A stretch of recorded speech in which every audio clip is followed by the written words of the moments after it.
Bonjour, alors nous sommes dimanche et normalement le week-end c'est fait pour les révisions, enfin c'est ce que je préconise en tout cas. Bon, étant donné que je viens juste de commencer, je n'ai pas fait de révision, j'ai plutôt mis en place un certain nombre de choses. Alors justement, qu'est-ce que j'ai fait ces 2 derniers jours? Donc j'ai échangé sur WhatsApp des messages vocaux avec une amie du Venezuela qui m'aide un petit peu, donc ça me permet de communiquer.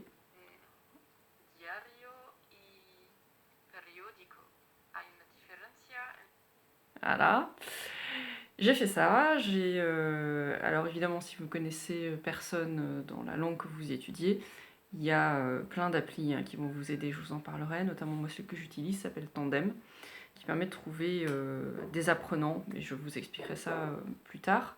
Qu'est-ce que j'ai fait d'autre? J'ai appris du vocabulaire, vous voyez, j'écris du vocabulaire au fur et à mesure que j'apprends.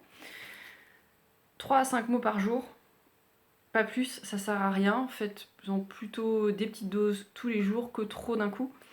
Et par contre, c'est hyper important.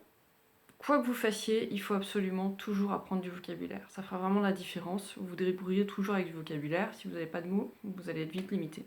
Donc du vocabulaire, et j'ai travaillé avec Duolingo beaucoup. Donc c'est une appli totalement gratuite. Alors l'espagnol depuis la version française, le russe depuis la version anglaise, c'est une appli américaine, donc il y a beaucoup plus d'accès de langue en anglais, mais ça c'est pareil, je vous expliquerai comment j'ai travaillé. Donc voilà, essentiellement pour s'y remettre gentiment, j'ai fait des choses un peu ludiques, un peu tranquilles, mais quand même j'ai tenu largement mes quarts d'heure donc envisagés, et j'ai déjà avancé et revu un certain nombre de choses. Et vous en êtes où?